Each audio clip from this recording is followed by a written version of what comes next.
In the same management platform as my Firebox, I can manage my AuthPoint MFA. With Fireware 12.7, I now have the ability to configure a Firebox as a resource in AuthPoint. Here I'm adding the same M400 that we've been using in all of our WatchGuard Cloud examples to our existing AuthPoint deployment. Then associating that resource with an authentication policy which dictates the MFA options such as requiring a password, push, one-time pass, or QR code. After that, it's just a simple matter of configuring the Firebox to utilize AuthPoint. I now no longer require an intermediate Radius server. Now, Radius is widely used, but it's an old 90s protocol which was originally focused on dial-up. It relies on shared passwords and has several limitations. It can be difficult for admins to configure securely.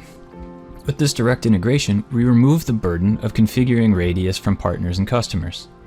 It also allows both solutions to share connection information, which was a limitation of the Radius deployment, which is also a limitation often observed in other NGFW solutions.